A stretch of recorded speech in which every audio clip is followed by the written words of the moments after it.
Welcome to this episode of Norwich Theatre Talks. I'm Stephen Crocker and I'm Chief Executive and Creative Director of Norwich Theatre. Many of you who come to our venues will come to see musicals. They are by far the biggest art form that comes to Norwich Theatre and indeed now to Playhouse. They're a vital part of how Norwich Theatre continues to operate. On the podcast today, I'm going to talk to you a little bit more about how Norwich Theatre operates by meeting our Finance Director, Becci Winton. But first, we're going to meet one of the stars of those musicals. He is an absolute legend whose career began on New Faces in the late 70s and has played iconic roles in musical theatre throughout his career. He's been to Norwich recently playing Oz in The Wizard of Oz, and he is the one and only Gary Wilmot. Gary, welcome to Norwich Theatre Talks and welcome back to Norwich. Yes, yeah, been here a few times. How is it being back in the merry old land of Oz? Because this isn't your first time as Oz, is it? No, it's not actually. I've been to Oz several times. Yeah. In different in different shows, but I've done. I think this is my fourth. I lose count, but I think it's my fourth Wizard of Oz. Okay. Fifth production because we did it in London last year, but yeah. The previous three were basically they take the film and they put it on stage. Yeah. So the Tin Man looks like the Tin Man from the Judy Garland version, but the design of this one is so different. Yeah. It's really creative. People who use that phrase, we've reinvented it. Yeah, we certainly have reinvented it. It's quite amazing. Some new music by Andrew Lloyd Webber and Tim Rice, of course, added to the mix. Yeah, and directed by Nikolai Foster, brilliant Nikolai from Leicester Curve. Just loved working with him. He's one of those directors who really genuinely wants to know your thoughts. Yeah. That doesn't happen too often in musicals. It does, but usually you're just trying to do what has been done 1,000 times before, you're in Oklahoma or whatever, or you're just doing what the audience expect, and it's really brave of Nikolai to do this, to go, come on, let's go for it. Let's have jukeboxes. Let's have the Tin Man dressed as bits of a car. It's fantastic. And I'm enjoying it. I enjoyed it so much in London that when they said, will you come and do it on the tour? I said, well, I've got 7 weeks free here. I'd love to do it. Amazing. Yeah, and that's fantastic. And that you're happy to come out on tour, because it means a lot to audiences, I think. Oh, well, I'm pleased it does. And I've been touring really all my life. Yeah. I started off doing clubs and pubs. I think I came and did a variety show here for Dick Condon all those years ago. On some sort of variety show, and then coming back in Chicago, and I'm not sure if Oklahoma came here, but I've certainly been back several times. Yeah. Let's go back there then. Can I take you back to the New Faces? The screen wobbles days, now, doesn't it, as we go back in time? I think some people won't recognise that, but actually, it started for you back in the late 70s, New Faces era. Yeah, absolutely. And you were part of an amazing cohort of artists that came through that route, weren't you? Yeah. Lenny Henry, Les Dennis were all around that time. There were loads of people, the wonderful Patti Boulay, and yes, they were all. I mean, but it was all about variety, and back in those days there were loads and loads of working men's clubs, mainly in the North East and South Wales, and loads in Scotland. So they had entertainment 7 nights a week and Sunday lunchtime. So there was loads of work. It was all about variety, and there were great big clubs like the Double Diamond in Wales and Savers in Wales, and there was Blazers down in Windsor. These were dinner dance places where firms would go, and all the workers would go and have prawn cocktail in a wine glass, peppered steak and Black Forest Gatto. Absolutely. And after 8 mints. And there was loads of work about it. They were bringing people like the Stylistics over, all these bands. It was really very much black bow tie. And then as I was coming into the business, there were guys who turned up. I used to turn up at a club in a really nice suit and put an even better one on to go out. And then it was turning into guys turning up in terrible clothing and putting even worse clothing on to go out on stage and deliver gags. And it kind of was changing. And then the route was that you became a guest on someone else's program, like Les Dawson or Tom O'Connor. They had their own Saturday night or Wednesday night shows. And then eventually you got your own television series, which is what happened to me. And I had 2 series and a Christmas special called Q Gary.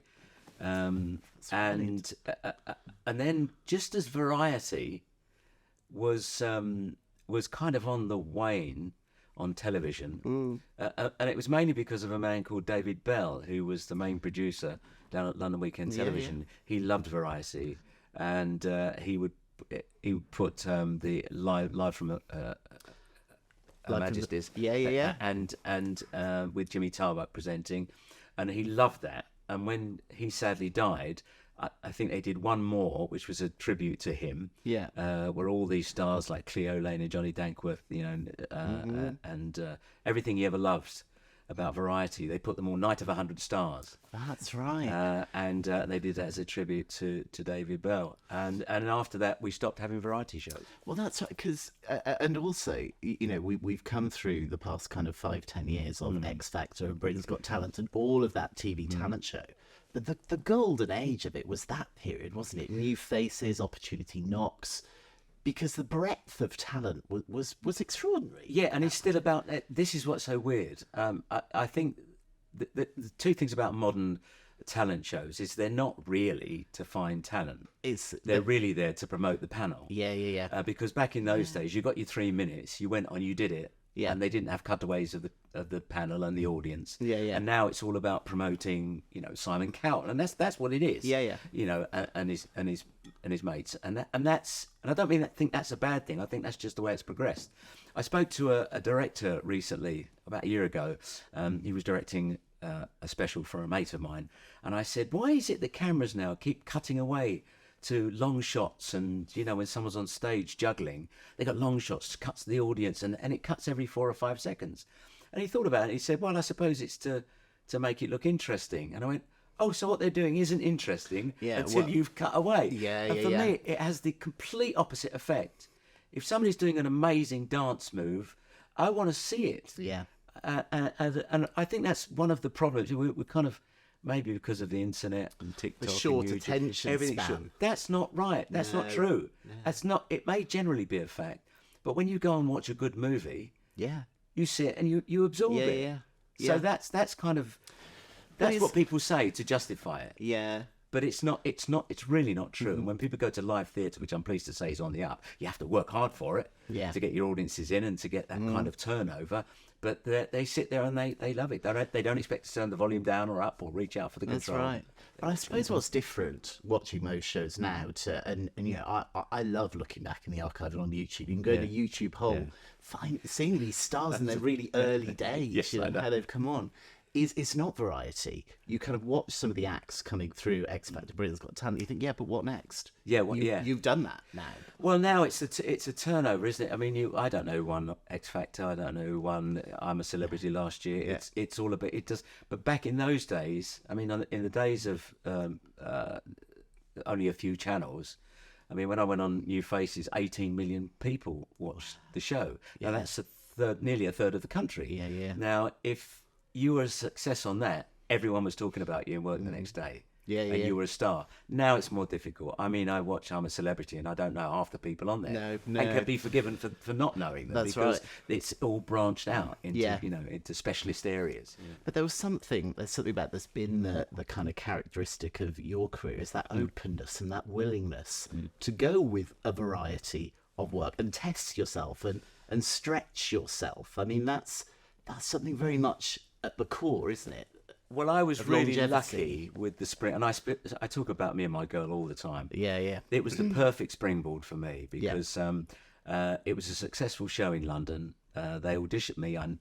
I never thought, mainly, to be honest, because of the colour of my skin, that I wouldn't be considered an archetypal Cockney character from 1937. Yeah. And yet, the weird thing is, I was the most qualified of all of the people that ever played Bill, because my school was actually in the Lambeth Walk. Yeah. And I was born less than a mile from Lambeth Walk. Okay. So if I wasn't Bill Snibson, I certainly knew loads of others, loads of Bill Snibsons. And but also me and my girl, whilst it was a modern production, it still retained that variety feel to it. It was written for a man called Lupino Lane, who was an acrobat and comedian. And it still retained that. It still had all of that. And so I considered the scenes as sketches, and the song and dance bits were things that everyone did in variety. In those days, all the comedians opened up with a song, And when you're smiling, they did their act, and at the end of it, they go, "The whole world smiles with you," bomb, and that was it. Everyone did it, and so I was kind of used to all of that. But you know what? The magic of it all was. Up until then, I was driving all over the country. I was packing my own suitcase, doing all my driving, ironing my shirts because I wanted them to be the way I wanted them, and all those things. Writing my material, thinking about it. When I get to a club, you have to talk through over your dots, your music, and you just talk through it, or maybe have a quick rehearsal. And when me and my girl came along, oh my goodness, I was walking on stage with some of the best comedy actors in the West End. People like Patrick Cargill and I did. Somebody was putting me in my clothes. I didn't have to. You've made you put this on, and you kind of go, oh, this is great. And financially, it was a big drop. And I mean, I was really very successful at that time, and so to go into a show where you get, to put it crudely, where you get the kind of money that I would have back in those days, I got that for a week. I was getting half as much as I would have gotten for a night working in some posh hotel.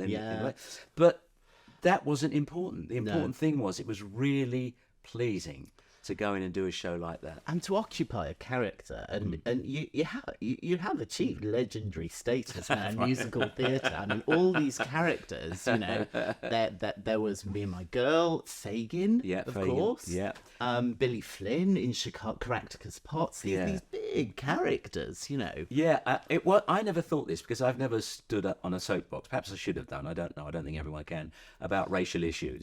But someone said to me, "Do you know you've done an amazing thing?" You've played all these roles that were traditionally played by white actors. Absolutely. I mean, to all intents and purposes, I was Barry Manilow in Copacabana. And as you say, Fagin and all the others. And it's funny, people don't seem to notice that, and I don't. And in Chitty Chitty Bang Bang, there I was with Russ Abbott as my dad. Two kids with blonde hair and blue eyes. And no one said anything. Well, that's right. And actually, I'll confess, I did a lot of YouTubing trying to find your new faces, and I couldn't. It's not there. I could not. But what struck me was you were part of a generation of black artists coming through that program. Patty and Lenny Henry and others, actually. And there's been longevity there. Well, we're like Lenny, we're ashamed to admit it now, but we did lots of jokes about the colour of our skin. I noticed that when I watched Lenny's set, and actually. We got that from people like Charlie Williams. Charlie Williams was a wonderful black comedian who was born and raised in Yorkshire. And it must have been a small part of Yorkshire because he had such a strong Yorkshire accent. And there he would say things like, and it seems odd to say it now, but you better laugh at my jokes or I'll come and live next door to you. Now, those were jokes that people wrote. But what they did is they made audiences go, oh, he knows he's black. Oh, that's it. We can relax now. There's no longer an elephant in the room. And it really worked as a great device. And then over time, you start to learn your craft and you learn how to make people laugh without doing racial jokes. But at the time, it was good. You see it now. You see all sorts of comedians with disabilities making jokes about their own disability and their lack of ability to do it. It's exactly the same. Exactly the same. And it's a big debate, isn't it, in comedy at the moment about where do you go, where don't you go, and it feels like it's tough in comedy right now. Well, it's tough if you let it be tough. Look at Ricky Gervais. He just says what he likes, but he knows the limits. He knows how to push, and he gets people talking about him. Billy Connolly did the same. They say and do these things. I mean, when Billy Connolly came along and was swearing on television, there were people absolutely mortified, couldn't believe it. And now it's just kind of common parlance, isn't it? But it's things are changing all the time. It is difficult to write new stuff and to create new stuff, but somehow you do. You just got to be fearless. And in life we know we're smart enough. You should be smart enough to know if you're offending someone. I always started out at the very beginning. I'll do and say anything as long as it doesn't hurt or offend. Absolutely. And it all depends whose mouth it's coming out of as well. Some person can say something and it's deeply offensive. Someone else says it and you're going, oh, you. And you learn that. That's learned over time, isn't it, with life experience. And I hope you don't mind me saying, but you're about to celebrate quite a big birthday. I'm going to be 70 next May. May. Which is incredible. I mean, you've been part of a kind of national conscience for a long period of time, and through lots of different stages of your career. Where's next? Are you 80 is 80? Next. I've always written, but I've never had the chance to promote stuff I've written. I've had some plays mounted in the past, and I've been delighted about that. And I like working or writing and then not being in it. Okay. I'd much rather write for other people to do it so that I can sit back and enjoy it. And I'm concentrating more and more on writing. I've just written a musical with a very good composer called Andy Price, who does film scores and all sorts of stuff. And so we've it's ready for workshop really, and several plays. Wow. Some of them quite bizarre, but they're great fun. The people I trust tell me whether they're any good. Yeah. And I give them to read, and they come back and go, this is bonkers, but really funny. So, who knows? Maybe that door will open for me. Amazing. Yeah. And you're here in Norwich this week, playing The Wizard of Oz. Yeah. And as I've said before, these characters you've inhabited throughout your career. What if you had one role? If somebody said to you, Gary, any role you want, where would you go? I suppose, yeah. Well, I've played the best one, and that's Bill Slipson in Me and My Girl. Yeah. Unfortunately, my bones and my muscle and my grey hair preclude me from doing that now. But I don't really know. I've always seen that as a career, and the choices you make, as you can only take what's in front of you. Yeah. And when you come to a fork in the road, you have to decide which road, do you take the job or not. So I've never really said, I'd love...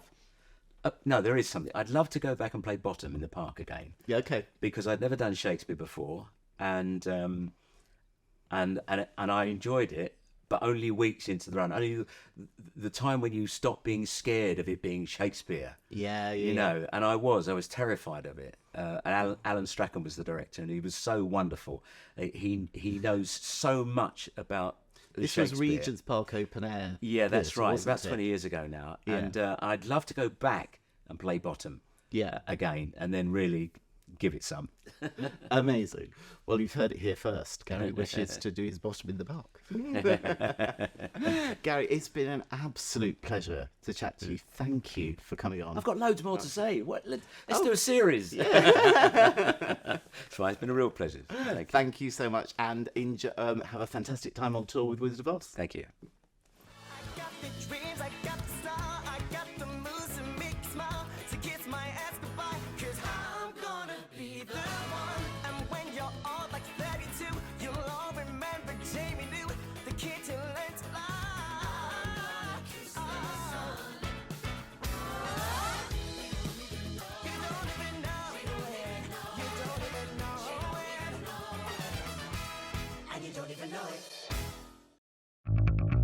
Now, on every episode of this podcast, we try and tell you a little bit more about how Norwich Theatre works by introducing you to some members of the team you might not see on your visit to the theatre.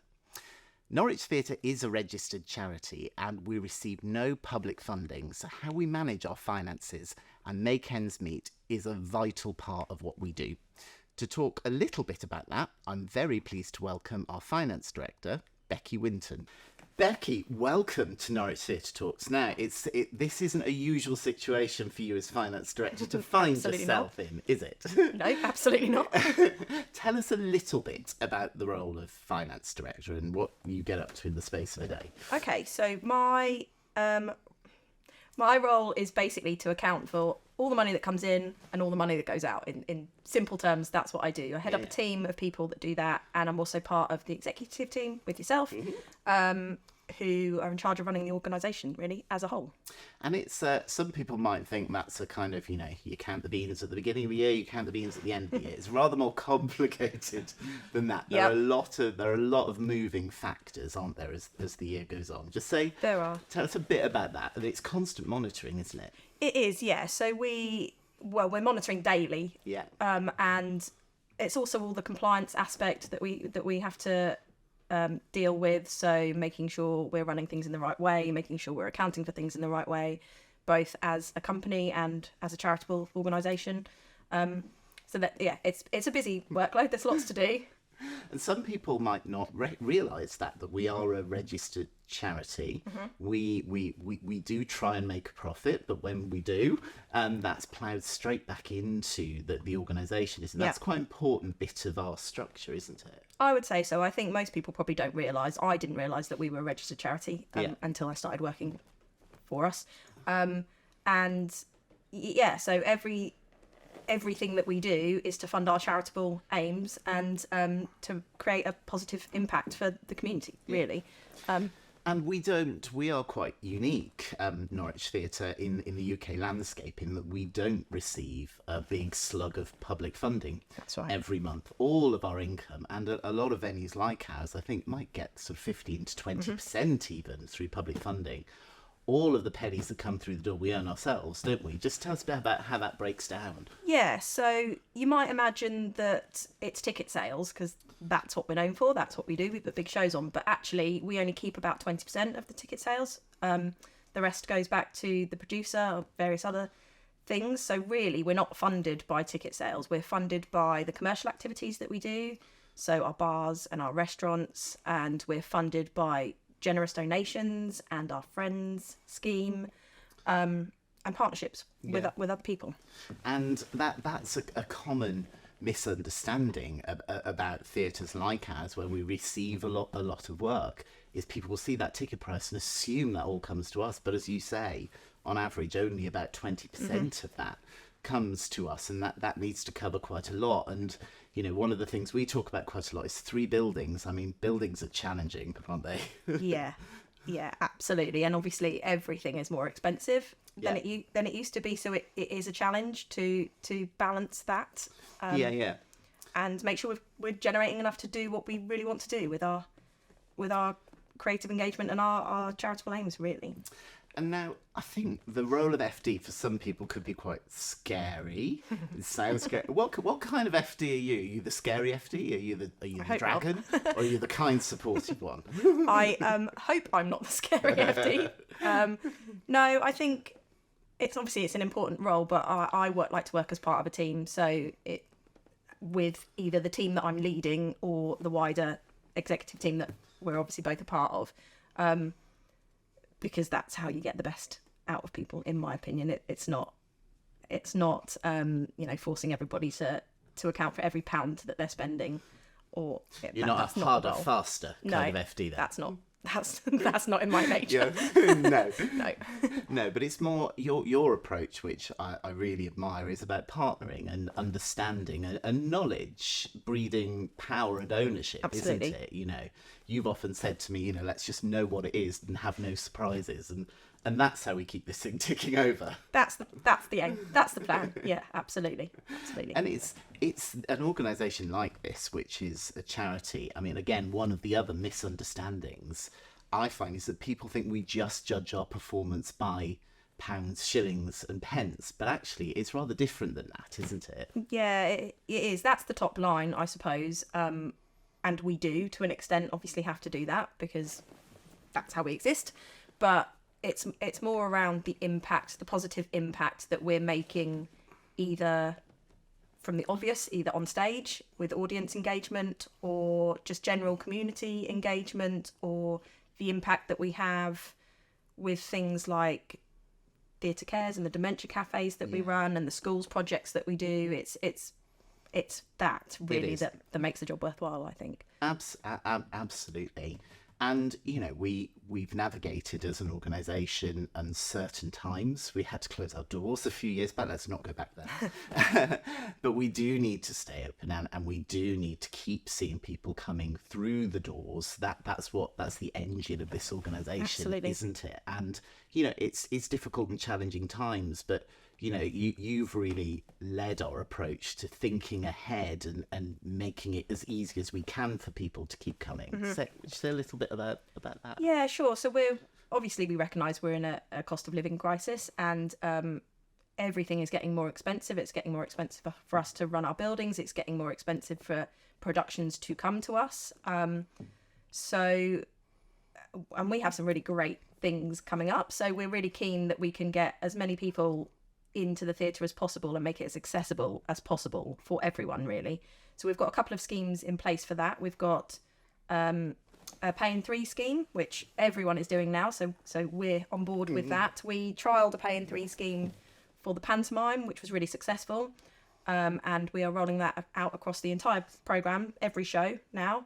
So it works in a similar way as anything else you want to buy on and pay in 3. You just need to contact the box office either via phone or you can do it online, which is great, and they will come back to you and enable you to pay. So that's helping everyone spread the cost. And then our second scheme is My Theatre. So that's a scheme whereby those on really low incomes can go onto our website or come into our box office. They'll be asked a few questions just around their income, and then you will be given access to a scheme whereby you can get £10 tickets for shows. You get the occasional free ticket. You get complimentary tickets for our take part activities. That kind of thing, just to make us as accessible as we can be in tough times for everyone. Absolutely, and that's important, not just for us and our own sustainability, but what we can't have during tough times for the theatre sector as a whole is that people get out of that habit and theatre becomes a luxury, and it's going to be amazing to kind of see the uptake of these schemes, absolutely. Particularly where we have big musicals going on sale, musicals like Hamilton, some other ones coming downstream. We don't want to see group sizes getting smaller or people not coming at all, do we? No, we don't. We don't want it to become elitist, whereby you're only coming if you can afford to. We want to be accessible for everyone, particularly with great shows like Hamilton and some of the other big kind of family musicals and things that we've got coming. I want people to be able to come and see them. Yeah, absolutely. Now, tell us how you ended up here. Briefly, how do you come to be FD of Norwich Theatre? So I'm obviously a qualified accountant, have been since 2008. It's quite a long time now, but spent most of my working life up to this point in practice. So basically being an auditor, so coming into businesses like this and checking their numbers essentially, and fell in love with the theatre. I've always been a keen theatre goer. Always, I love it here. This dream job, really. And the role came up, and we'd formed a bit of a relationship already via working as the auditor. And here I am, 8 months later. Here you are. And we're looking a lot to the future at the moment, aren't we? And planning for the future. What are you excited about that's coming up? Show-wise or just in general? Sure, either. I think for me, I haven't been here that long. I joined in July last year, so not a huge amount of time. And it's the new things that I learn every day. It's a real joy, actually, to work here. I find it's not just the joy that you get from seeing something great on stage. It's walking through our building and finding that there's a dementia cafe going on, or receiving some of the feedback for the schools projects and things that we do. And I think that's what's excites me. It's the stuff I didn't know that I now do about all the different things, not just the shows that are on stage, all the different things that we do and we're involved in, and I play a tiny part in that. That's what excites me going forward. Absolutely. Becci, it's been fantastic to talk to you and for people to understand how pivotal your role is to keeping this whole thing going. Thank you for joining me on Norwich Theatre Talks, and thank you for joining our team. Thank you. I'm Stephen Crocker, and that was our latest episode of Norwich Theatre Talks. It was wonderful to introduce to you my colleague Becci Winton, and I hope you enjoyed understanding a little bit more about how Norwich Theatre works. And it was an absolute pleasure to chat to the legend, the wonderful, kind, caring, lovely man that is Gary Wilmot. Please keep getting in touch with us to tell us what you think about the podcast, ideas for guests, or areas you'd like us to cover in the future. We love hearing from you. See you next time.